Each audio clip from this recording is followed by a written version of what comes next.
The most widely published book in human history reveals that we are created in the image of God. Throughout our human journey, each encounter is an opportunity to see the shared humanity in ourselves and others. Regardless of one's views on religion, each experience and each story weaves us together towards a common path. A path of transformation, a process of growth and understanding, a recognition that, at our core, we share a common destiny. What does the search for truth really mean in our lives? How can we find a sense of unity in a world so diverse and divided? As we reflect on these questions, we start to uncover a fundamental connection that binds us all beyond our differences.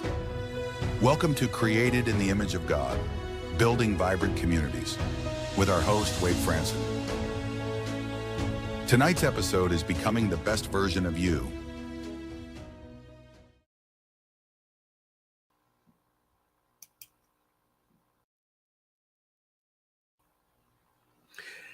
Good evening, everyone.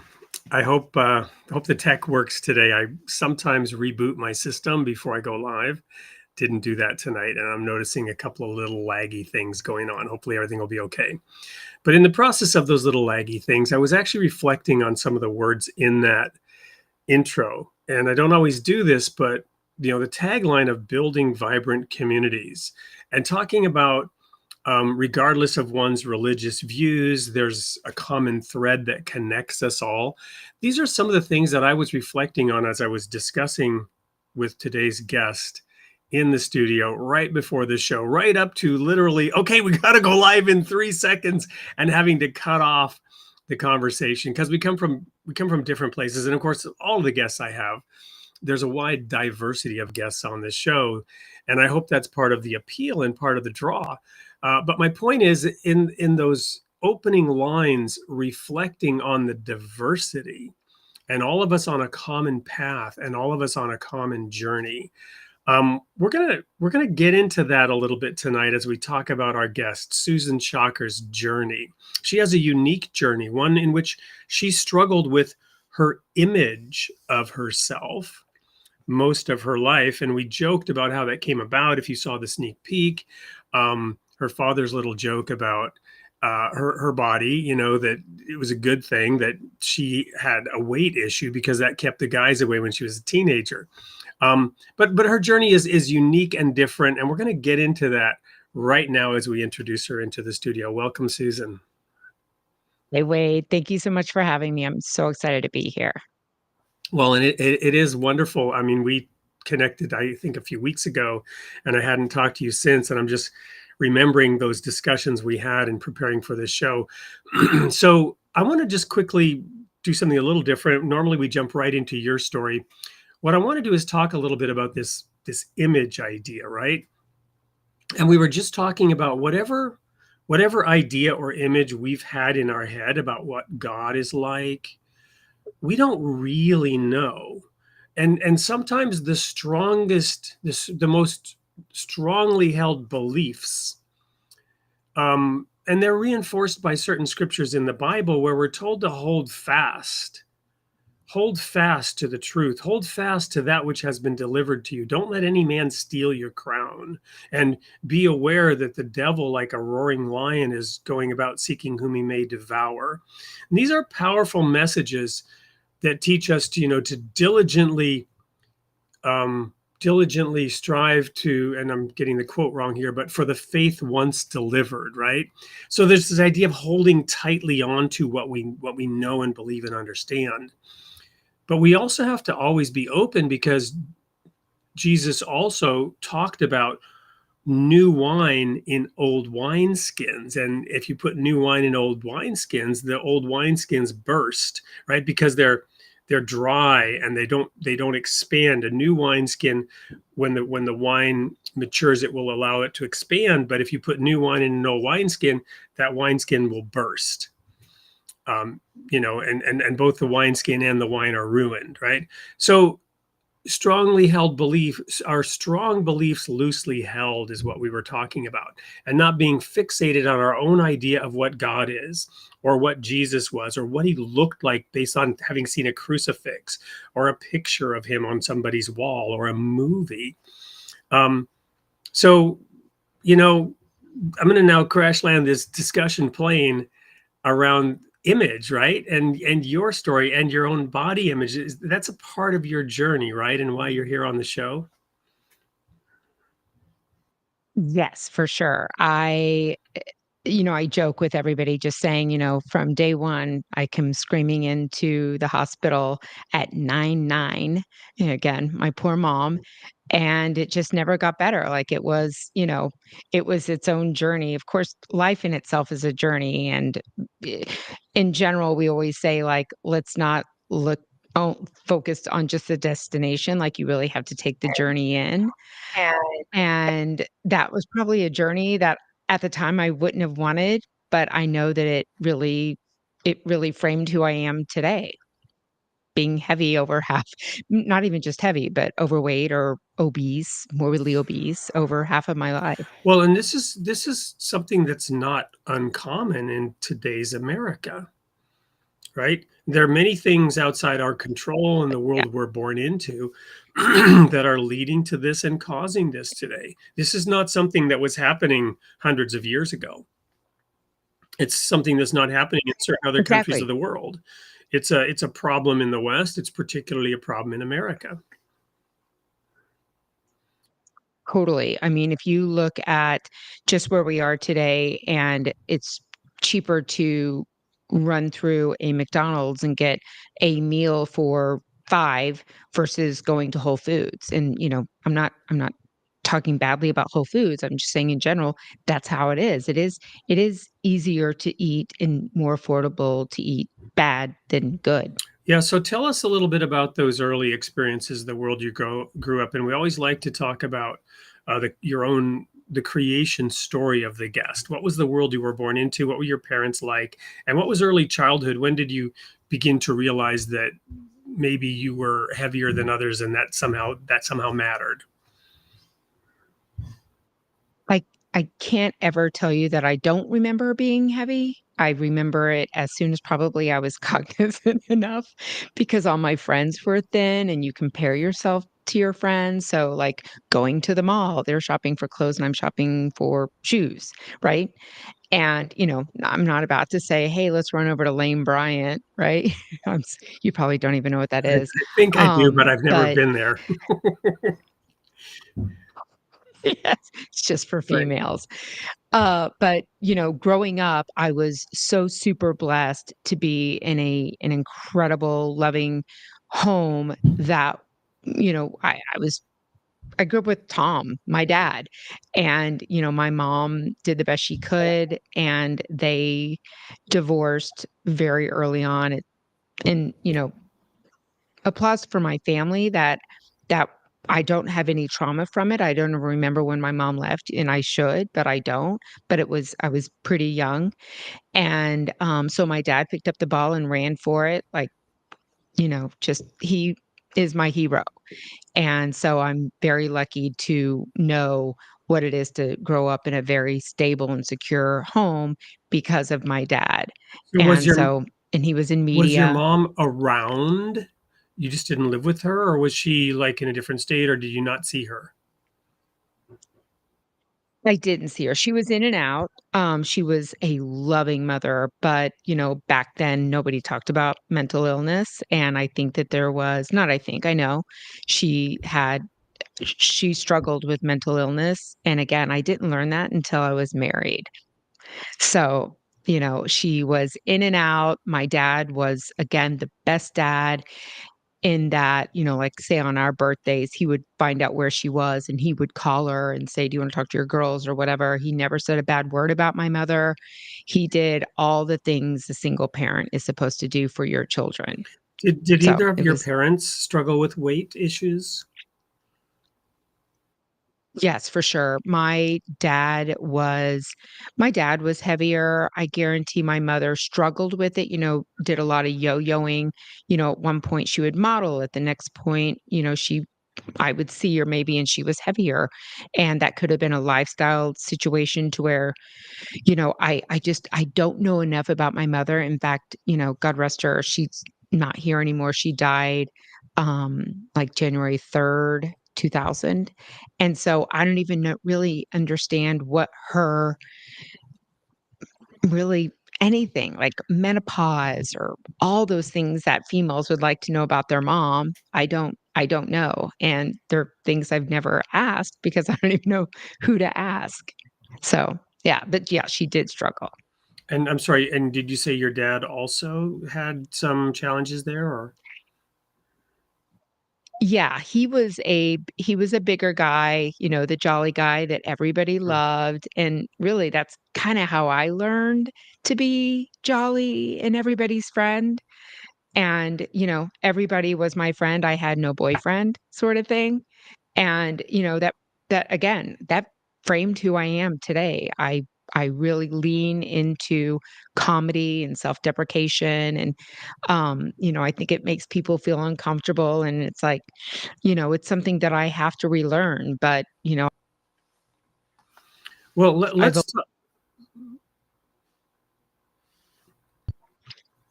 Sorry, you froze up for a moment on my end. It might well be on my end, but let's spend a moment with that. Because yeah, we've all heard that and we've seen it. I actually had a roommate for a while who was very heavy. Um, good friend of mine. He was always heavy. And I've always been a skinny little guy, and I'm short as well. And he was taller. Wasn't super tall, but extremely heavy, and it got worse. And when I went through my own divorce, he was a good friend, and I got another house and had him move in with me.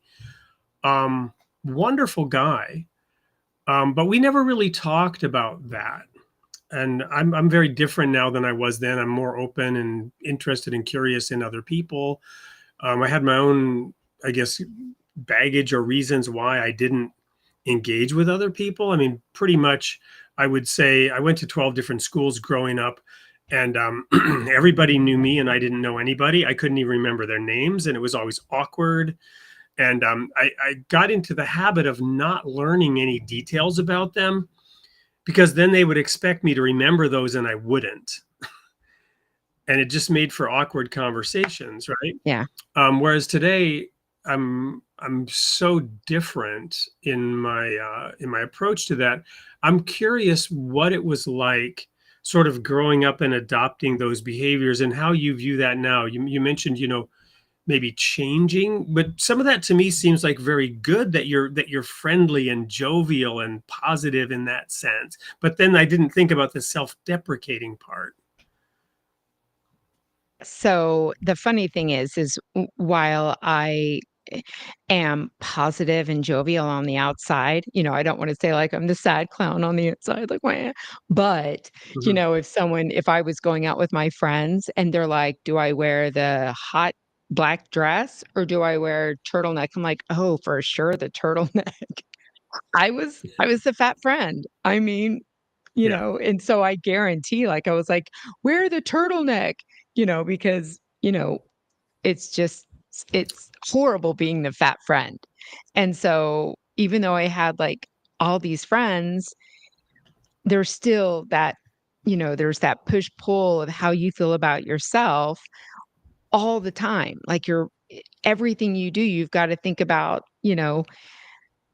is am I who's looking at me? I joke with my family and would say, way back when I would have what was called a swim shirt. Okay. So every time we'd go to the beach or to the pool, whatever it was, I had a swim shirt because that swim shirt was my cloak. If I wore that, nobody really saw what I looked like in a swimsuit. The swim shirt didn't do anything, but in my head it did.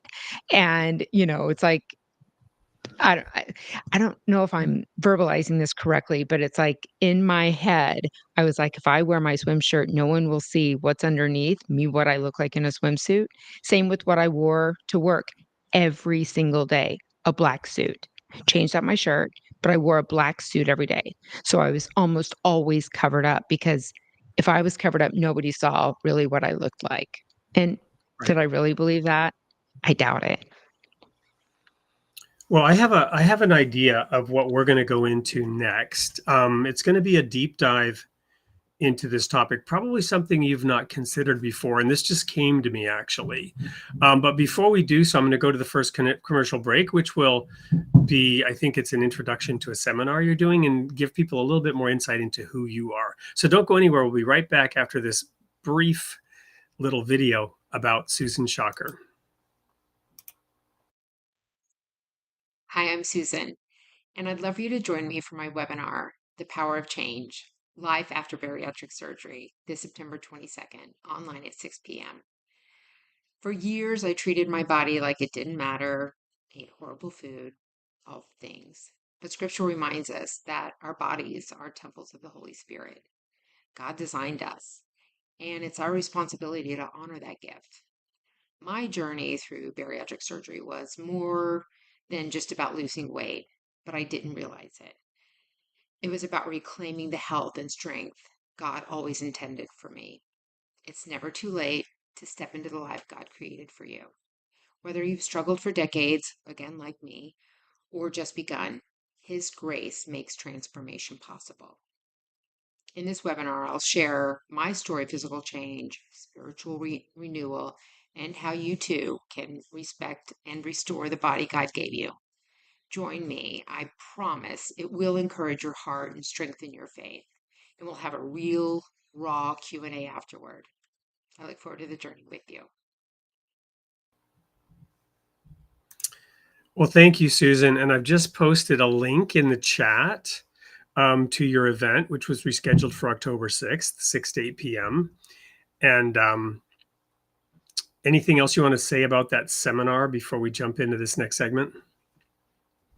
I just really kind of hope that people will come in not just with the idea that they have to get bariatric. I can tell you during my whole journey with bariatric, I stalled at, 200 pounds. And when I went to my doctor and he said, "Well, are you done?" I'm like, "Well, I can't remember the last time I've been at 200, so I'm happy with that." And so the whole idea is I really didn't change anything until I started doing one tiny thing out of not like I told you, I started walking in flip-flops and I was just going out to listen to music. And the whole idea was that I was just going out there to do 1 mile to clear my head with some music, and it became a habit. And that changed everything because it was this very, very small, consistent change that became just a giant impact on the rest of my life. So I really want everybody to understand that, I want them to ask any questions that they want to ask, but also that I'm going to be really raw and real in answering those questions and bringing questions or answers to things that they didn't know they didn't know. So I really want this to be about them mostly. I want them to understand my journey in that it may be relevant to them, not, "Ooh, look at me." I really want it to be about them. Awesome. And before we get in, I want to get into some of that. I want to ground this in a couple of scriptural principles. We were talking in the minutes before the show about what it is to be a real Christian, and Jesus' statement that in John 13:35, "By this shall all men know you, that you have love one for another." And when he says all men will know you, that you are my disciples, I missed that part. "By this will all men know that you are my disciples, that you have love one for another." So if we go by the term Christian, if we consider ourselves Christian, that's what all men should see. Fellow Christians, atheists, Hindus, Muslims should see a person full of love. And if we only love those that are like us, today that's not good enough in today's multicultural world, right? We've matured as a species that just loving people like us isn't love. It's seen to be hypocritical and inadequate. So we got to move beyond just loving our fellow Christians or loving other women or other men or white people or black people we have to be seen by all men, and by that is also meant women, that we're full of love, Mhm. right? So let's talk about this thing of weight in that context. And there's this other verse from the Old Testament in Proverbs that says, if a man would have friends, he must show himself friendly. To have friends, you must show yourself to be a friendly person. It has to be reciprocal in two ways. So you adopted various styles of relating to other people, and you were a friend to lots and lots of people. You had that part kind of dialed, but inside it wasn't really reciprocal. And I got to ask, are some of those friends from the past still your friends now that you're no longer the fat friend? And how did that transition work? I'm just laughing because I love when people say that because it usually makes people uncomfortable, and I always have to apologize for saying I'm the fat girl. I do. I still have so many friends from junior high, high school.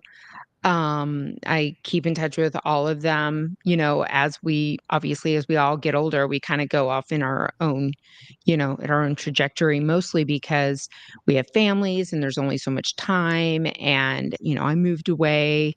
But yes, I'm still very close to even my best friend that I guarantee I told her to wear a Well, turtleneck. some of those friends were real friends, even though you felt like you couldn't maybe be the real you, or whatever those feelings of inadequacy were inside.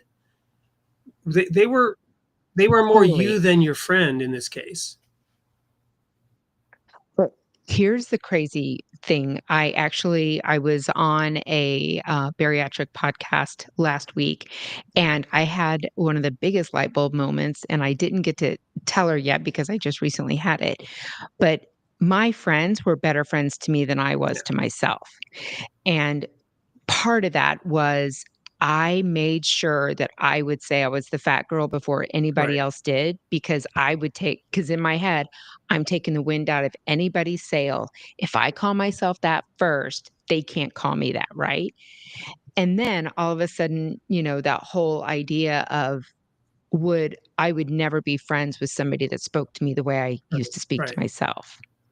Well, that's a great segue for where I really want to go with all this. And this is a partial epiphany, but it's coming even clearer in this concept. We talked about how the Bible, well, and I won't go there. So in the book of Genesis, you've got the first creation story, because there are two of them, and I'll get to that in a second. The first creation story is God's view of things. God said, "Let there be light." The Spirit of God hovered above the waters, the primordial waters, before He created heaven and earth. It talks about waters. I won't get into the theology or the Hebrew, but the Spirit of God moved about the water, hovered, and God said, "Let there be light," and there was light. And then God separated the earth from the water, and then God created the greater and lesser lights in heaven. And there's a lot going on there. The reason they're called greater and lesser lights, and I have this behind me, it always reminds me, the moon and the sun. The reason they're not called moon and sun is those were the names of pagan deities. And the author of the book of Genesis wanted to make sure that nobody thought God created other gods. So the book of Genesis actually demythologizes. People say, "Oh, the Bible's a book of myths, right?" Genesis is a no, no, no, no, no, no. The author very carefully demythologized and gave us a really clear, pure insight. But that's not even the point. The point is, every day of that creation story, at the end of the day, God looked upon it and He said it was good.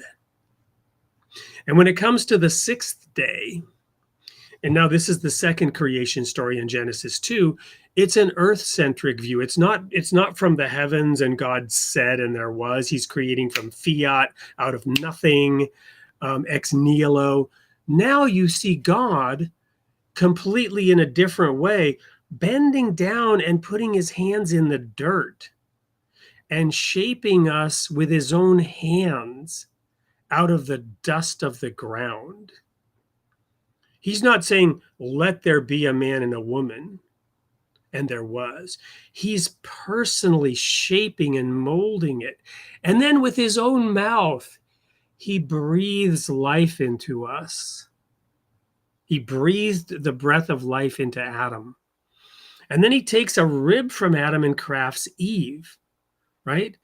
This is a master craftsman lovingly creating something. And then he did something different. He said it was very good. Up until that, everything was good. This was very good. So he created this naked man and this naked woman. And he said, it's very good. You see where this is going. The next thing you know, fast forward, Adam and Eve are cowering in fear, hiding from God because of this little thing about a serpent and a fruit, maybe an apple. It wasn't an apple, but let's call it an apple, a serpent and an apple. And God says, what's going on? And I think it's Eve that says, we hid from you because we are naked. And God says, who told you you were naked? Now you can interpret those simple words multiple ways. Like, it's like, who let the cat out of the bag?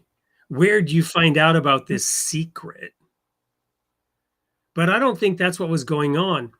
Who put the idea in your head that there was something shameful about how I made you? Right. Who told them that they had to wear Because clothes if that's all they knew? God created us naked. And when, I have two kids, and when Right. I was changing my kids on the changing cable when they were, 3 or 6 months old, Mhm.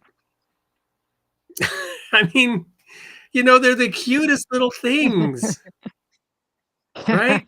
They're these beautiful little, Yes. We creatures. And yeah, sure, they stink and you're having to get a baby wipe, you know, Who doesn't love the little but baby it's a tushy? Exactly. exactly smooth as a baby's butt, right? It's so Right. beautiful.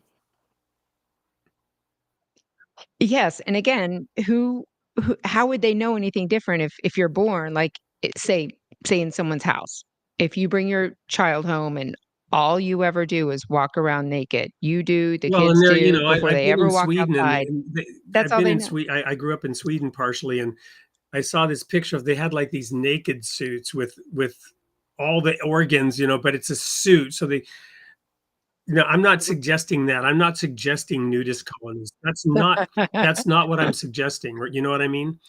It's not where I'm going with this at all, that we should have nudist colonies. but I'm We got way off track. I think I'm quite That's usually happy what with I the idea do. of clothes personally. But the 100%. point is, And probably me more than anybody the else. point is the shame, right? The shame. And Right. Ooh, now I know where you're going. so yeah, so having set that groundwork, I think I wanted to do that so that some of our audience wouldn't be, oh, please, I don't want to talk about weight. I don't want to talk about. No, this is deep. And your experience is deep. And the fact that you're willing to share, that you're willing to, strip naked in front of us figuratively about your weight issue, right?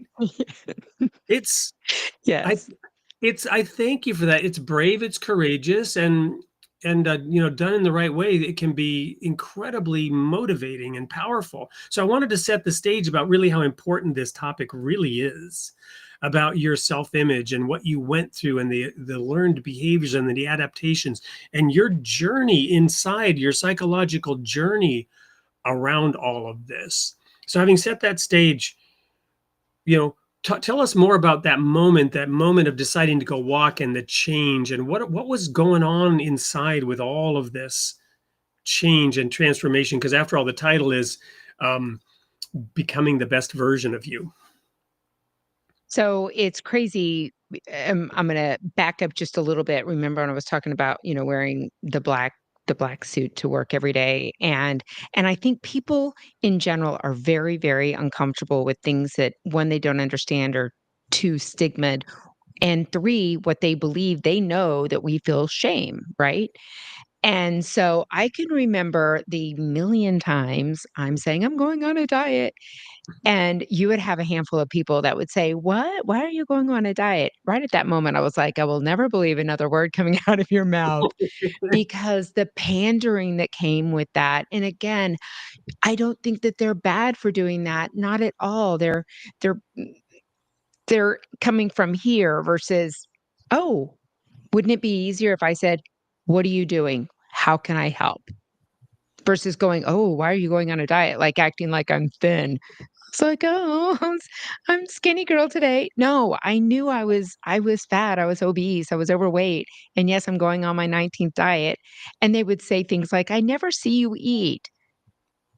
No, you don't see me eat. I can pound a Snickers in 2 bites if I think that I can get that in before anybody sees me eating it, because again, if you see these are all my things, but the shame in eating anything, whether it's a piece of corn or a Snickers, I don't want anybody to see me eating because they think I'm lazy. I think their perception of me is I'm lazy, I'm fat, I'm gross, I'm this, I'm that. And honestly, they're not even looking at me. Like being out at the beach, they're worried about themselves. But Right. there's just so much noise when you are that unhealthy, and it becomes inward and you become like, again, your worst critic. And so in my new journey, where some people might say, "Don't tell anybody I'm getting bariatric surgery," like it's gonna be a surprise when you lose weight. But I was the poster child. Like, my doctor loves me to this day because even today, I don't have the lap band anymore, but I will not drink with my meals because that's something that got me here and kept me here, is because I treated that lap band as a tool it was intended to do, which is basically slow me down because I could put some food away. Don't get me wrong, I still can, but I'm just more cognizant today, and it's because I did change a lot of the mental part of it, in that I know my stomach is this big, but way back when it was much smaller because I had a lap band, but it's this big, and that's how I even, like, treat my children. Like, you never had to finish your plate. Um, Stuff like that. Like, there were all these different things, and you want to be the best image of yourself for your children. And so for me, when I went on that first walk, it had nothing to do with anything other than I had been at home all day with my children, or actually, I'm sorry, my older daughter, and made dinner. It was on the table. And I was like, I just think I'm going to run out just clear my head, listen to some music, strap on, my giant whatever was on my arm, and went out in flip flops. I literally just did a mile around the block with my music. And the next night I was like, you know what? That really did do something for me. So it was completely unintentional because that became a habit. And that habit became, maybe I should wear sneakers because now I'm doing 2 miles and I'm getting blisters. And then that became like, it's kind of chilly. Maybe I should get some track pants. And then that became, what would happen if I joined a gym? And then that became, what would happen if I had a personal trainer? Completely changed everything I ever knew about weight loss. I was weight training when, growing up, they're like, "Oh my God, you're not going to weight train, are you? That's going to, you'll add that to your weight." Like, I was like, "Oh, I don't want that." And so all these little things that I did, by a year later, when I went to go back to talk to my doctor, and he said, "I thought you weren't going to lose any more weight." And I'm like, I wasn't, like, kind of curious, like, what did I lose? He was like, "You lost 60 pounds." 60, right? And talk about staying the course, because when you see yourself every day, or your husband or your children, you see each other every day, you don't see the change. You go on vacation, you come home, and you see your children like, "Oh my God, you grew," because there was a time lapse in there. And like everybody you ever met when you were growing up, they're like, "Last time I saw you were this tall," right? Same thing with weight loss. That's why you have to stay the course. You go in saying, "I'm going to commit to this and I'm going to make this work. And these are going to be little changes." You don't have to go on Atkins and walking and weight training and clearing out the entire pantry. You have to do something that's sustainable and stick with it, because those little changes, again, they just create big impact. That's it's So totally it my sounds like, story. as you were telling this, I was thinking baby steps. Is that does that concept play into it at all? 100%. And again, it's gotta be sustainable. Think about compounding interest, like when you have, your 401 or whatever, the earlier you get in, the bigger the impact because and it could be smaller because you've got that compounding interest. So say the first thing you do is you start going on a walk 1 mile, and then that turns into, "What would happen if I ran to that mailbox?" And you're like, "Oh, I got a stitch." But the next night you're like, "Well, I did it last night, I'm gonna do it again." And, like, all of a sudden now you've added a tiny bit of running, and then you're doing 2 miles, and then you're joining the gym, but these are small, sustainable, good habits, and that's all it is, it's just creating good habits, you know? Well, And and believe me, I've created bad habits for myself like I did over quarantine. I was drinking so much wine over quarantine, all of a sudden I was like I gained like 40 pounds. I was like, "What happened?"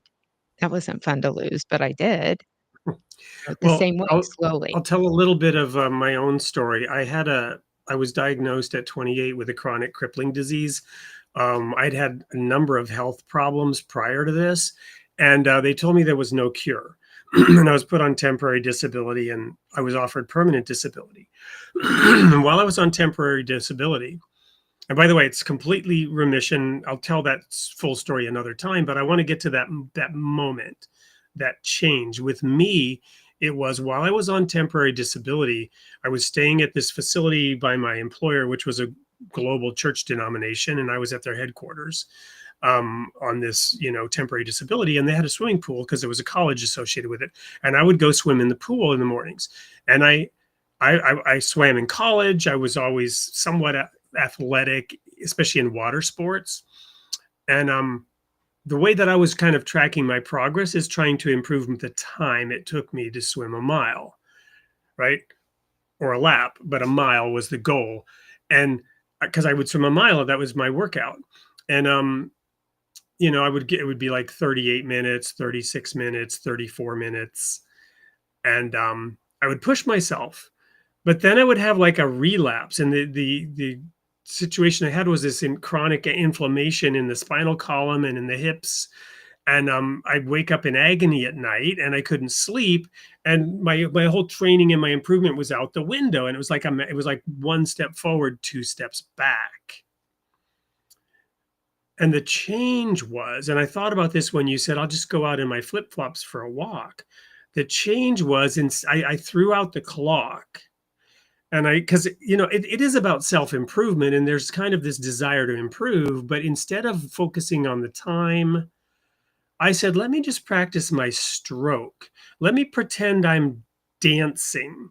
Let me enjoy the way it feels when I glide through the water with less resistance. Let me just enjoy this versus, and that in itself will help me improve. So I wanted to improve, but the improvement is, let me just practice my stroke and not care about how fast, and practice it with the idea of art or music or dance, right? And that was the change. That was the beginning of a psychological change in the way that I thought and the way that I approached life. And, and it's crazy because you think about what you went through, and I'm sure when you got the diagnoses, like, you were like, Well, they "I told me didn't I'd be do in a this with my." wheelchair at age 40. Right, that's terrifying. So immediately you're like, "What can I do? What can I do?" And 'cause Well, the at the funny thing end. is, for me, just for the record, it wasn't Yeah, terrifying at all because of my faith. And I believed that God would heal me. But then he didn't, right? And the next thing you know, I'm on disability. Are you kidding me? I should be doing the work of God, right? I was out ministering and doing all this evangelistic stuff in Europe, and now I'm being sent back to the US on disability. What? It wasn't terrifying, but it was confusing. Like, God, why aren't you healing me? And in the end, he did heal me by teaching me to become a different person. yes, and that makes total sense because it's kinda like he this thing happened to you, and then you pivoted, and adapted yourself to it in whatever way that was, because you have a decision to make. Yep. Am I going to live with it? Balls in your Or am I going court. to get busy? Yeah, exactly. Am I going to get busy living, or am I going to just sit in here and in my pity party, so to speak? I mean, not taking anything away from what you went through, but No. So, you're but right. this isn't about me. So I just I want to know more about that moment, about that change, about the walk and how one change led to other changes. And what was that really like for you? Well, like I told you, and again, I'm sure people are wondering, like, what do you mean you didn't know you lost 60 pounds? Well, I was at home taking care of children. So it's not as if I wasn't looking at the hot black dress because I had body dysmorphia. I lived over half of my life heavy. I still look at myself when I'm driving and go, God, my thighs are huge. Like, it's just something your head does not catch up. And so, like I said, when I went to the doctor and he was like, I thought you were going to lose any more weight. And I'm like, I wasn't. Like, what are you talking about? And I just didn't live by my scale, even though I should have, because there's your accountability. Not that you should live and die by it, but it does, you should be in a range and know the range you want to be in and that sort of thing. But I didn't. And so to tell you that there was any one thing Let me that, pause you there, because what I'm hearing and what I think I'm hearing is that your doctor might have been concerned about anorexia now, because where does oh, it stop if you've got body dysmorphia, right? And right. you view yourself as fat, and you're a skeleton, you're looking in the mirror saying I need to lose more weight. Yeah. Okay. First of all, I wasn't a skeleton. And No, again, but some I'm people, only so I mean, laughing. anorexia is its own thing, right? So yeah. 100%. And, and I can remember one time I went up to the office to go get something, and l- the receptionist said, you know, I was worried about you such and such time, because you were looking sick. And all I could think about, like, anybody else would be mortified by that. How horrible am I that I was like, "Oh." Because again, my entire life, no one's ever come up to me and go, "You need to eat," right? My entire life is, "Do you need to eat that? Should you be eating that? Oh, you have such a pretty face. If you would just lose the weight," like, all of the things. So to hear that anybody ever thought that I looked sick, and actually at the time I actually had, not sick, but I had, like a 6 hemoglobin when you should have at least a 13. I had no idea. And she was like, "Aren't you tired?" I'm like, "Who's not tired? Like, aren't we all tired?" And so I was sick and I was losing a lot of weight, but it wasn't because I was anorexic or had bulimia or anything like that. It was just simply I was chewing on ice, and that, believe it or not, that was more palatable to me than food, because I needed to choose something because I was looking for that. I can't think of what they call it. Do you know what I'm talking about? I think so, yeah. It's and so I had that, and so I was always chewing ice. And anyway, I'm taking myself off track. But anyway, so I don't think that there was any one moment where I was like, thing hit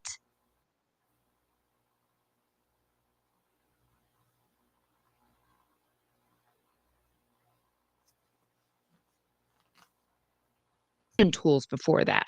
I've been on so many different diets. So I've had all these tools. It's just none of them clicked for me. And then the minute I got that lap band, by the way, that's laparoscopic.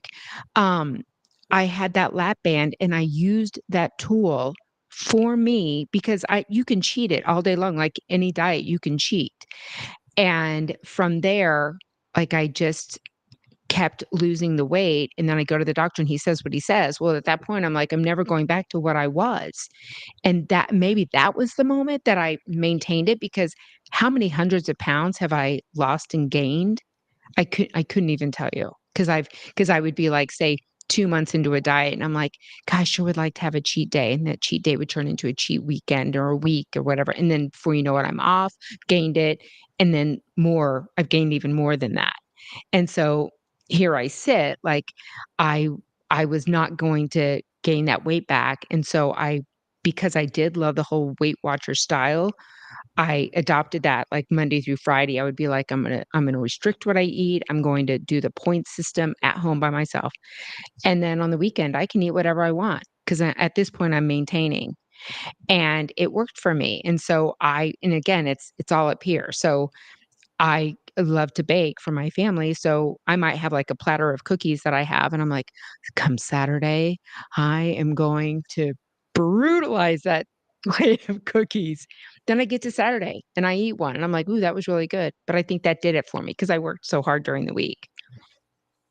Yeah. So, I'm just a plate of spaghetti. I am a mess, but it was so imperfect, and it worked for me, and that's why everybody has to figure out what works for them, but it's gotta be what you'll do, and it's gotta be sustainable. So, I mean, I don't wanna put anything down at all. I think if you have a lot of weight to lose, would you look at, like, an Ozempic or something? Perhaps, but where's the discipline behind losing the weight, right? What does that teach you? It teaches you not to eat. You've gotta learn to eat because we can't not eat. So there's gotta be discipline behind anything that you do. Do it and do it well. Start small, baby steps, like you said. Well, I'm going to put the link back into your event. And we're going to go to another commercial break. When we come back, I want to talk a little bit about your spiritual journey and how that fits in, because that was after you lost the weight, you also gained faith, right? So let's look forward to that. We'll be right back. In a world where faith takes root and blossoms, comes a journey of growth like no other. Blooming for Christ, a captivating exploration of spirituality and the remarkable parallels between a plant's journey and our own. Just as a seed must germinate to become a thriving plant, our spiritual timeline begins with a single decision. Through the insightful words of Reverend Barbara Brian, this book takes you on a transformative quest. A journey of growth that echoes the stages of a plant's life. From the tender shoot of a young believer bravely facing the world, to the full bloom of faith experiences shared and cherished. As seeds of faith are sown, new believers are nurtured, and the cycle continues just as God intended. But the journey doesn't end there. As the plant matures, so does the believer, becoming God's chosen harvester in gardens of divine purpose. Reverend Brian's guidance, rooted in scripture and wisdom, gently leads you through the seasons of your spiritual life.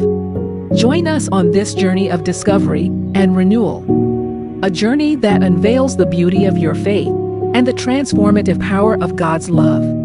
Blooming for Christ. Embrace your season of growth and let your faith bloom. Available now.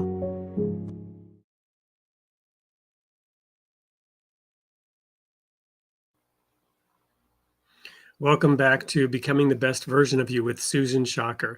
So we were talking about all those little choices, the baby steps, and your own personal journey, the inner psychology. Now let's talk about faith a little bit. At what point did that become more important to you, and did losing the weight help with that? Um, no, I don't think I ever put the 2 together until recently. I know that I was always searching because one of my favorite stories,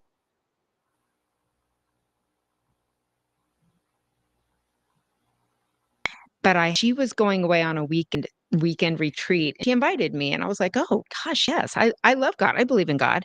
And so we head out and it's like being I was with probably 20 of you, Wade, and here's me. And I was thinking, "Uh-oh, what have I gotten myself into? I hope I don't have to share because I don't have anything to share." And so I remember they separated me from my neighbor, and so I'm down at one end and she's at the other, and everyone's going around the room and everybody's sharing and they're talking about how God is talking to them, and God's saying this to me and God's saying that to me, and I was like, "Huh," like, and I kept my mouth shut for a little bit, and in true form, it just came out. I was like, "You know what? I'm paying for this too. I've got questions." And finally I said, "Um, God's not talking to me at all. Like, what's wrong with me? Like, why am I not being talked to? And I could feel my neighbor going, like, what is she doing? And I remember going through that whole weekend. Like, it ended up being a great weekend. I'm sure I got some pearls from it or whatever. But I remember coming home and telling my dad, I'm like, Dad, like, what is wrong with me? God's not talking to me. God's talking to everybody else but me. I was just with like 20 people and they all were talking about God talking to them. And he said, I'm sure this was for me, but he was like, they're just showing off. And I went, oh, okay. Oh, thank God. Okay. Next. And then I get into this glorious Bible study, these amazing women in this Bible study. And again, it's like being with a bunch of Wades. They're all so incredibly versed. They've grown up in this world of God and Bible and verses, and they know all the stories. And I remember telling them this story because I think it's funny. And I don't know who said, but one of them said to me, you know, or maybe we were talking about scripture and they talked about how God talks to you in a familiar voice. Can be your own, right? It's your gut. It's how you talk to yourself. Like, you're running plays in your head or whatever. I had no idea. And it's funny because you are supposed to be quiet with God so you can hear God. Again, all these things are new and they're just hitting me rapid fire. And I would, long before we ever talked about this part in Bible study, I would tell them, I've got to do this, I've got to do that, I've got to do whatever. And all of my best ideas came when I was alone on my walk in the shower. Yeah, I know. Don't try to No, picture that. I was TMI. thinking shower, shower. With me, it's always in the shower. No one's with you. It's quiet, right? Right. Also, no one's with me on my walks. No one. I'm out And there by you're naked myself. before God. I don't know why that keeps coming up tonight, but there it is again. Yeah, there it is. And so I was having what I thought were all these running monologues with me from my children to my job to relationships, whatever it was. I was having all these dialogues, and my best ideas came when I was by myself because God was telling me. And I had no idea that I was talking to God in those moments. And it was like that light bulb moment and and then I go so far as I'm in the car with my husband, and my youngest daughter, Dutch, and I was telling them, I said, "Dutch, I have to apologize to you about something." She's like, "What?" And I said, "Well, I tend to be self-deprecating for my children too." And, there's this joke that I would tell regarding, them in school or whatever. And I said, that I feel like that's kind of prophesizing who you are, and that's not you. And I shouldn't say those things, and it's not right. And they were both kind of like, I'm sure like they're like, what's mom going through? Is she having a hot flash?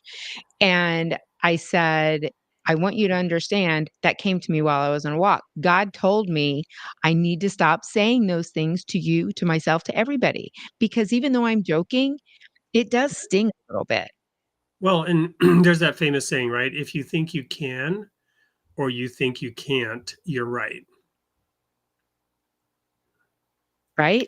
So if I we're mean, always self-deprecating, we're diminishing our potential and our capacity. At the same time, done well, it does smooth over interpersonal relationships to not always lead with how great you are and your ego and all your accomplishments. You know what I mean? yeah, that's what I think. I mean, it's no one likes a braggadocious person. But I feel like, do I do I possibly go too far? Maybe. But at the same time, like, I don't do it because I think it doesn't hurt me anymore. I really do try to lead with humor because while I do a million things incorrectly, Wade, one thing that I do well, and it's because it comes from here and it's also my business, relationships. Like I love to hear about people and their journey and what have you done and I love to hear stories and I just relationships have always been important to me and you're right. I think that maybe leading with that kind of gives them an idea of who they're talking to right away, like, okay, I can let down this wall because she kind of gave up something pretty personal right away, talking that she was like 270 pounds at her heaviest. Like, that's not stuff that people really want to talk about. But I think you've got to get honest if that's the relationship you want. Amen. So, lots and lots of thoughts that I want to talk about, but I'm going to give that gift now to some of the audience members. We're going to jump into a few of the comments here. And there are a lot of them, so I don't know if you can see them, but if there's something that you want to talk about, we can jump on that. But there were a couple here. Let me find that I wanted to ask about. Let's go back to the food issue here and just this bow time. Sorry if I've mispronounced it. I'd like to know how your relationship with food changed in the years after surgery. And I think you shared some of that, but maybe another comment on that. So very, very interesting. My sister also had the lap band literally a week before me. She and I did it Well, can you very, very explain a different. little bit more? Because you mentioned laparoscopic, but I don't really know what that is actually either. I mean, I've heard the term, but I don't know what that is. Okay, so gastric is where they totally change the landscape of your stomach. A laparoscopic surgery is basically like if this is your stomach, it's a band that goes around like this part.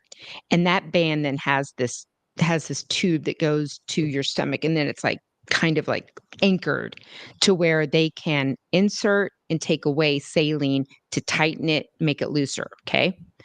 So it's truly meant to give you a top stomach and a bottom stomach, and this top stomach is smaller so that the food goes here first. This is why you don't drink first or during your meals, is then the food gets caught here and you're told and you feel I'm full. Okay. So so here's the band, here's the bottom part and the top part. Okay. And so my sister and I, having it done almost basically at the same time, we approached it very, very differently because people are different, right? She would make her so tight to where she couldn't eat. Here's me, I'm like, no way. Like, I would much rather have some sort So of you can regimen. self-regulate this. Yes, yes. Nice. So you go into the doctor and you're like, oh, I want to have it tighter, I want to have it looser, whatever. And I probably had mine tightened or loosened I had it for 20 years. I probably went in 3 or 4 times max.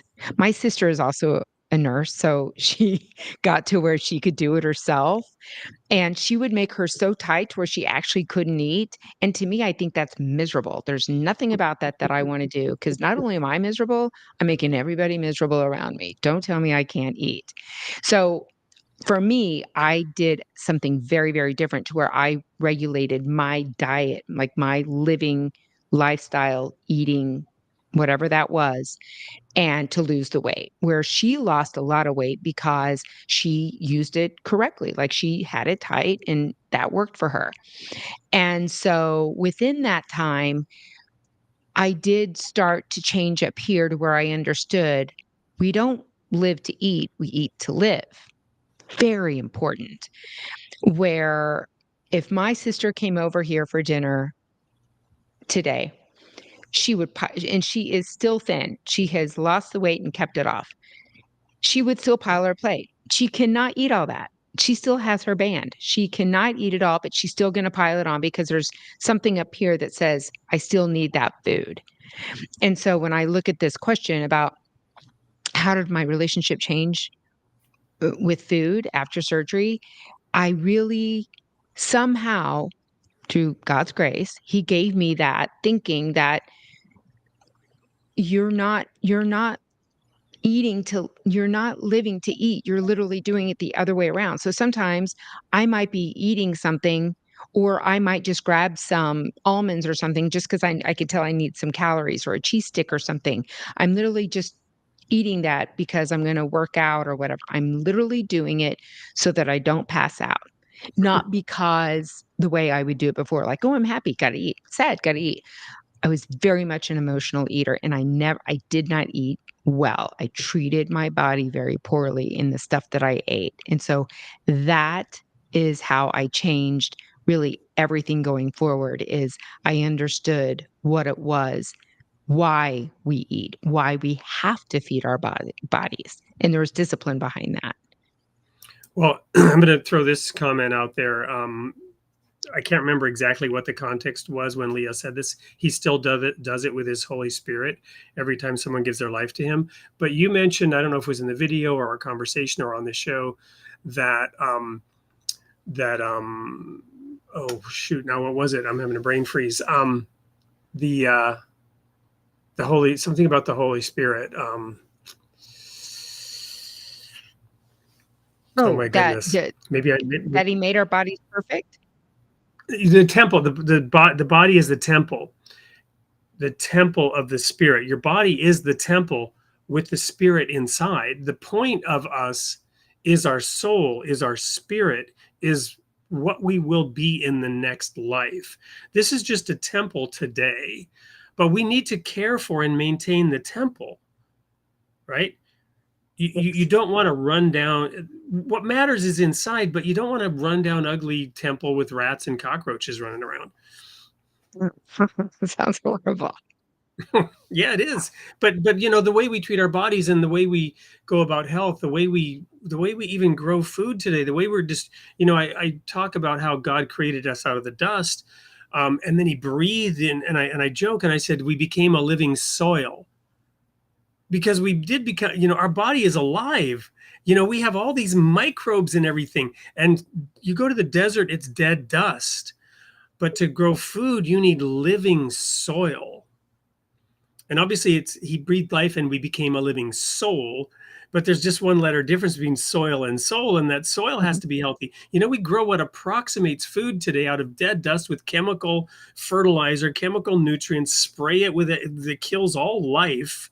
And we call this food, and then we eat it, and no wonder we're sick, right? Yeah, yeah, and when you think about it, the public speaking that I'm doing is now in the corporate space because the hundreds of billions of dollars that are being spent on, medical and absenteeism and lack of productivity because people don't feel well, and it does, like, the amount of probably 65% of the working force is obese or overweight. And then those lead to you just have a proclivity Well, we to have be ill. everybody sitting in front of a computer today. How many people today work on a screen? Right. Exactly. And we're on it's screen just right now, but it looks like we're not, but we are. Right. You can't see, but I'm doing I'm just, I'm doing some deadlifts right now. Leg crunches, right? Or something.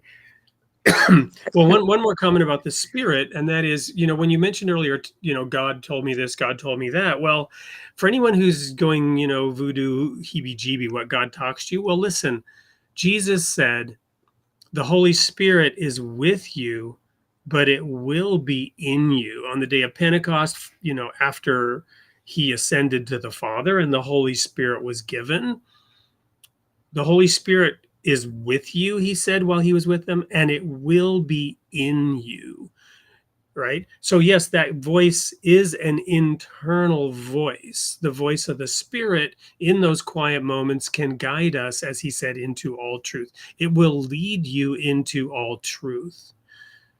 My favorite joke, how many psychologists does it take to change a light bulb?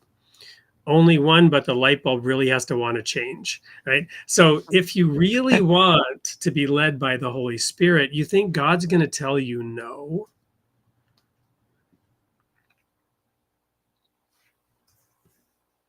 I can't say anything after that. So right? Let's see if there are any more comments. We're running out of time, but anything that you want me to pull in here and talk about? Here's one. Please ask her, Riley said, if her identity shifted in ways she didn't anticipate.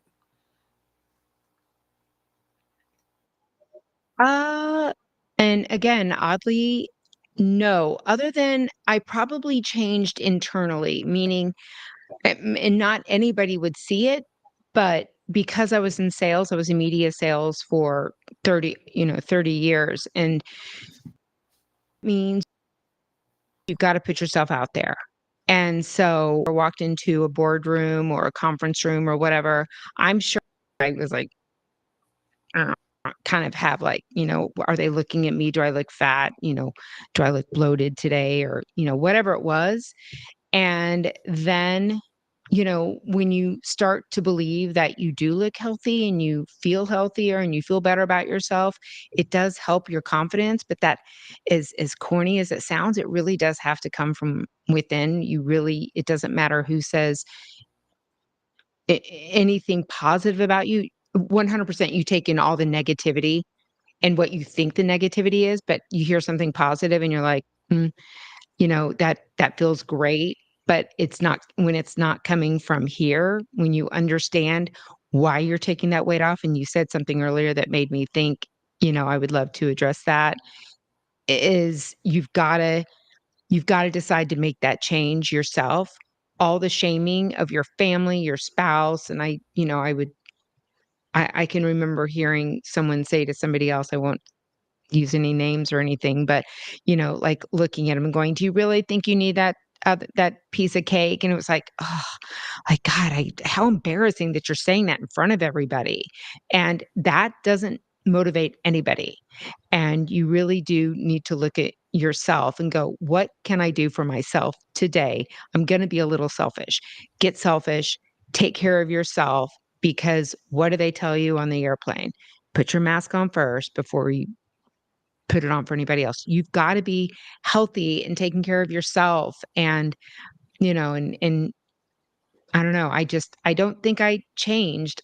I think my biggest change in my entire life is my relationship with God. I'm not embarrassed by it. Not that I was ever embarrassed by it. I think I was embarrassed by my emotion when I would take my kids to church and I would cry. And I'm like, why am I crying? This is so embarrassing. And I did my kids dirty by not taking them to church because of that. And I'm not going to live in that regret, because as one of my friends in my Bible study says, like, it's wasted energy, and it is, because all I can do is going forward. But I'm sad I didn't immerse my children in church earlier. Like, Yeah. shame on me. And that is probably one of the one things that I look at myself, and because today I'll go to church with them and hug them and cry with them and just everything, because I'm just so blessed to be here. I can't tell you like what this journey has done for me and my girls. I know it all came from Christ. Don't get me wrong. No false idols here, but man, did my girls, like my Bible study, they are everything to me. And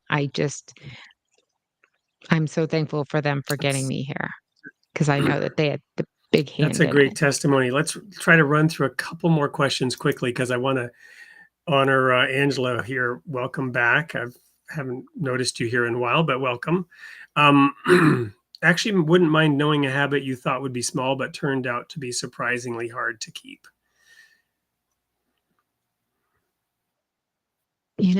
I probably, when you go on fad diets, at first, tell me who doesn't want to have bacon and eggs every morning and all the bacon you can eat, right?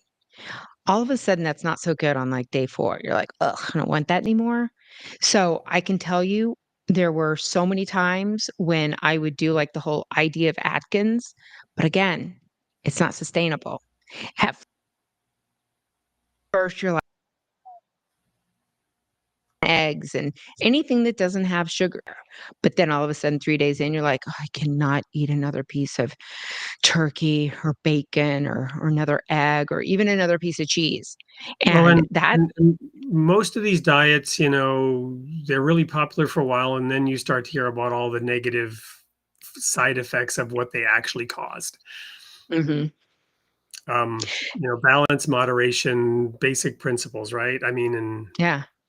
Yeah, and think about our parents, like, they were eating everything, but there weren't all the preservatives in it back then. Like, they were closer to a God diet than we'll ever be, because everything's got preservatives. And that's probably why I don't have any problems making sweets for my family, because I know I'm making it in here. It's not like, a shelf-stable ding dong or One of the ding dong. principles.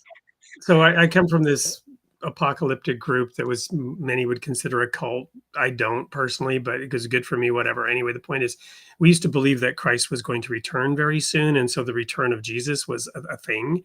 And we used to say, one of the principles we had was, and I love this principle, I love it. If you remember one thing from me on food, this is it. Eat foods that will spoil, but eat them before they do. Because you were talking about preservatives, right? Yes. And we used to joke, if the label says, best used by, please use this before the return of Jesus, that's too far. Yes. Yes. Whenever Yes. that is, and I don't want to, I'm making a joke out of it. I don't mean to make a joke out of it. But the point is, basic healthy principles, right? Instead of fad Yes. diets, what is healthy versus what is designed to lose weight? Right. And I think you really have to look at them not so scientifically. I think you have to look at them through logic. I think you have to look at them through making a decision to eat better. Yeah. And I mean, even like I make dog treats. Like in just 2 days ago, I had to empty out the dog treats because they had mold on them Mhm. and because there's no preservatives. Right. But it hurts my heart to think, I have so many friends that are losing pets and I'm like, what is going on? Like we're new dog owners. We rescued the most precious dog, I think, in the world. And all I can think of is how can I keep him around longer? Because I don't want him to die. So it even extends to our pets. We have a rescue cat and dog, and I want to keep them around as long as I can. But when I hear like people losing their pets left and right, I'm like, oh, I don't want to do that. Like, what can I do? Let's You know, make this the last comment. 2 comments here. First one, do you still lean on a Bible study group? I know I do, and that was answered by, thank you for Kids and Counting. That was answered by Melissa, who said, I'm a proud member of that group. We are all watching right now, and we just adore Susan. We lean on each other. she's So being tell so us kind. tell us a little bit about your personal Bible study group here as we wrap this up for tonight. Okay, so just again, she's being so kind when she's like, we all lean on each other. We do to a certain extent, but I can tell you they are so patient with me. The questions that probably come out of left field, they're like, what in the world? Because again, they're all, a few years ago, I made the decision I was going to be around more godly people. And one of the people within our group, she is a natural, we call her the great bringer togetherer, and we're all friends because of her.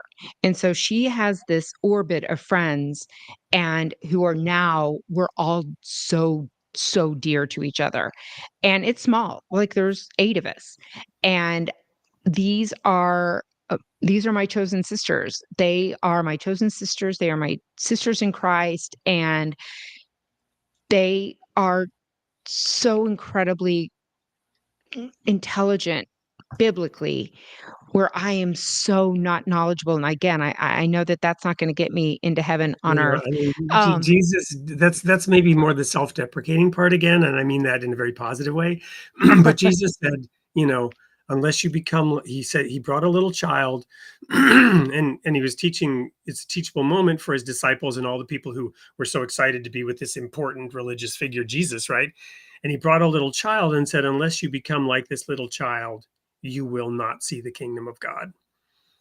ooh, yeah, So I having a childlike spirit of knowing that you don't know everything, I mean, that's key. I've studied the Bible my whole life, but what do I know? I want to just share one more little comment here uh, from G. Bongarts. Susan gives peace when you talk to her. I really love her. She has always been a sweet person, and I didn't even know she was so into the Bible. So, well, and that's I'm probably going to say, the another thing is we're to be the light of the world. Jesus did not say that we were to be the loudspeaker of the world, right? So, yeah, yeah, I but we love geeking out on the scriptures and what they mean and all that. But I used to be a preacher and I really try not to preach. But I think, we do seek that. I think, that's why I'm in this group. That's why God put me in this group was I'm on this journey a few years ago. And if I had gotten into this group, say with a bunch of people like myself, can you imagine? We're like the blind leading the blind. We have no idea what we're talking about. And I'm just blessed that I am the 1/8 that is really brand new for thinking time is infinite, right? I am so new to this, and here's where I think that I may help the group if like it's a give and take, right? In that before I hopped on here, or I don't know, gosh, I have the worst brain right now. But Melissa said, you've made me excited about the Bible again. And and maybe that's what I bring, because I don't bring knowledge right now because I'm just sucking them all dry because I don't understand, and we'll end up like in our No, Bible so study stuck on one thing because I'm like, yeah, "Wait, so wait, wait." in terms of teaching the faith, right? And for all my Baha'i friends out there, this term teaching the faith, in terms of teaching the faith, let's spend a moment on that. Jesus said, I will give you rivers of living water, right? And then he said, be ready always, or this was maybe Peter, be ready always to give an answer to every man who asks about the reason for the hope that lies within you. So if you attract somebody's heart because of being full of love, right? The disciples are known by love. So if you're attracting people because of the love, they're going to ask you a question. That's when you get to answer. You don't get to go tell them what you know if they're not asking, right? Think about it. Right. That's so obvious, but a lot of religious people don't seem to get that, right? They want to No, and I witness. They want to yeah. witness. Can I get a witness? Well, No, somebody's got to ask you first. And when they ask, that turns the spigot on of the living water because now you've done your job, which you were a light. And some beautiful butterfly or some crusty moth is attracted by that light. And they ask you, what's going on here? Why? I see this light, whether it's blue or red or white, I see this light. And I didn't mean that politically, blue and red, but whatever. I see this light. And why? How? What? What are the 5 questions in journalism class? They ask a question. Now God's going to flow something through you because you did it his way. And so, yeah, your friends are excited by having you there because suddenly God's giving them insight because they've attracted somebody that's asking them questions. yes, and they are amazingly patient, but wonderful, and just a spigot of information. And especially, like, just the questions, like, just the amount of information that I'm given, it's all new to me, and I'm like, "I don't understand this." And, while on my walks, I'm literally calling my dad ugly crying, walking around the neighborhood going, "Am I being prideful for feeling this way?" Or what, like, it's just it affects every single part of my life. And just yesterday, I'm asking my husband, "Craig, did you know that heaven's coming back down to earth? Like, this is all gonna be renewed." "Of course it is. He already made this beautiful world for us. It just got ruined, so everybody that dies before Christ comes back." And so, let me tell you something. That was a truth bomb, and I didn't see it coming, and it was in the last two chapters of the book that we were just finishing up, and I was like, I could have used that at the beginning of the book so I could know this. Like, that was a truth bomb. And, again, they all knew, but they all had questions, which I thought was so cool because even though they knew heaven's coming back here, they each had kind of questions that seemed humorous. We all kind of laughed about it, but we were like, will there be meat?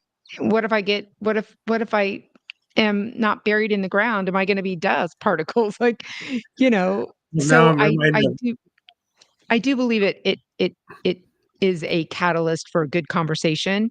that I'm so new and malleable. So I am so incredibly thankful for them and the amount of people around me when all of a sudden you start talking about Christ and they're like, "Oh yeah, and did you know?" Like you don't realize how many people are that godly until you start having those conversations. Just cool. I'm reminded now of one of my favorite songs by the Crash Test Dummies, "God Shuffled His Feet." I don't know if anybody remembers that. They were kind of a one-hit wonder, but they had a number of great albums. But anyway, um, the lyrics are, "After 7 days, he was quite tired, so God said, 'Let there be a day for picnics with wine and bread.' He gathered up the people he had made and sat back in the shade. And then what with God there, the people asked him questions like, 'Do you get to eat in heaven, or do you have to have your hair cut? And if your eye gets poked out in this life, will it be waiting up in heaven with your wife?'" And and God Yeah, our pet's gonna be up there. and God shuffled his feet and glanced around at them. The people stared right back at him. And then he told them this story and they didn't understand it and it was There's awkward and God shuffled his feet, right? And the point is, God wants to have a relationship with us, and the people want answers to all their questions, which is great. But I don't know, some things are a mystery, and we won't really understand. I mean, how much meaningful, deep conversation can you have with your 2-year-old? Yeah, and I guess you should be having those conversations with them very early on, just like I never talked baby to my children. I would use, words that they may not know, but they will learn it because those are the words we use, your But everyday vernacular, you and you know? and you want to answer their questions, but they'll also often really ask questions that, "Hey, well, I'll tell you more about that in 10 years." Yes. You know what I Yes, mean? certain things that we do hold off on. And so, anyway, one more thing I want to end as I again crash land this plane because we're over time and I could just keep going talking to you. It's just really been wonderful to have you here. It's just really a joy. Um, and that is that in the book of Revelation, it says, "They that loved the Lord spoke often one to another. And God said, I will remember them in the day that I make up my jewels." And jewels are, of course, formed under pressure and heat. And each one is unique. And whatever little flaws are in the environment, this certain mineral creeps in that doesn't belong there, it gives the jewel some unique characteristic, right? But they're all formed under pressure and heat with different ingredients. They're all unique. But God is crafting us, and he says he'll remember us in the day that he makes up his jewels because we spoke often one to another about things like this. That Bible study group that you're talking about, those friends that you're talking about. This is what God wants, is for his children to be, basking in his love, learning about his creation, about our purpose. And, like those children, like those 2-year-olds, like those 4-year-olds that aren't worried about, whether they're overweight or not yet. All that stuff comes later and we have to learn adult lessons. These are just some thoughts that are going through my mind, Susan, as we wrap up this.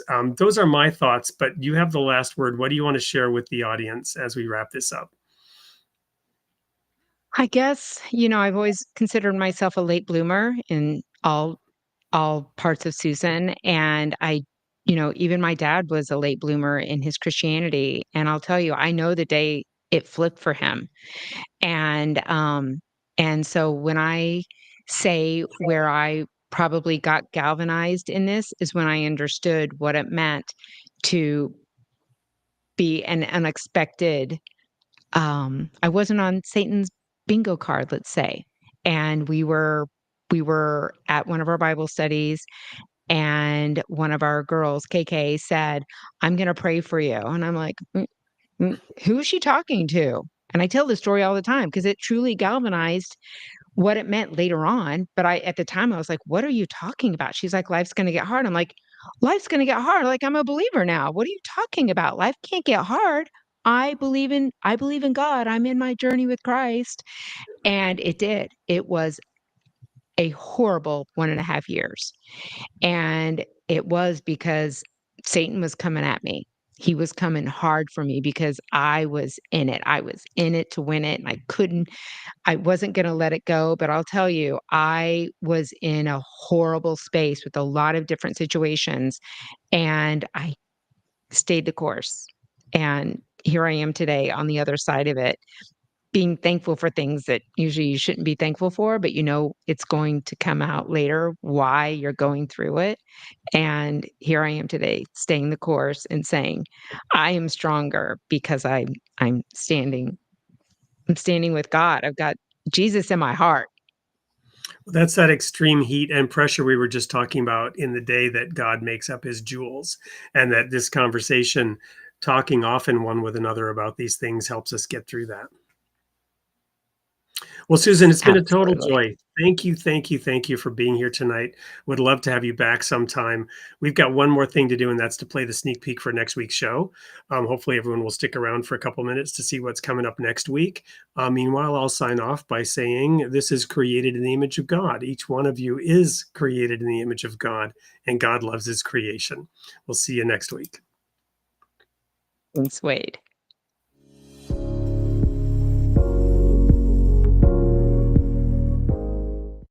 Hey everyone, it's Wade Franson, host of Created in the Image of God. I'm here with another sneak peek. This is episode 181, airing on September 30th, Tuesday night, 8 p.m. Central. I'm here with Dean Simone, who is a self-proclaimed Christian non-dualist, or we might say tongue-in-cheek, a Catholic Taoist. And he's got an amazing perspective on the Bible. The title of the show is Myth or Metaphor? Does the Bible provide access to truth, or is it a barrier to understanding reality? Welcome to the studio, Dean. Glad to be here. Well, Dean, you came to my attention because you've been in film. You've been a major star in some pretty big commercials. You've also got a band that tours, and you're kind of a Renaissance man. And yet in talking to you, there's this solid core, centered core, despite Hollywood, despite music industry, that focuses on our purpose in life and spirituality. How do you balance, all that riotous living, I say jokingly, and your spiritual nature? Well, no riotous living in this household, that's for sure. I feel like it's always about know thyself. As Jesus said, physician, heal thyself. So I've always found that being centered, being in touch with how I feel about things has always helped me navigate through a lot of strange ways that are out here in Hollywood. But there's also a lot of really good people out here, and there's also a lot more light than I think people really realize. So there's the kingdom of heaven is within. That's Christian non-duality. The kingdom of heaven in here. Well, we've also, begun to unpack that, peel the layers off the onion around getting to that reality, what it really means to be Christ-like, what it really means to be sovereign as a human being while submitting to the light and avoiding darkness. So give us a hint of what people will learn and hear when they tune into the show on September 30th. Well, I think that when it's said that we're made in God's image, that I believe that that's not really talking about that we walk on two legs and we have faces and eyes, but I'm talking about the sovereignty of God and that indomitable spirit, and God being something that is not a being, but God is being. So that what it is that we're searching for is something beyond the metaphor. Nothing's wrong with the metaphor. The metaphor is a means for us to get to the truth. The truth is what it's all about. That's the whole ball of wax right there. So if we can remain open to whatever the metaphor is without getting hung up on the metaphor, then I think that we can know ourselves, not the Dean or the Wade self, but the one that's deeper, the one that is the larger self that connects us all. I think that's where the truth comes. And I feel like when we're speaking with each other, we're going to have some opportunity to delve into that and get a closer look. Wonderful. Well, there's nothing I can add to that. That was said so well and so succinctly. All I can tell you is to be there at 8 p.m. Central on September 30th.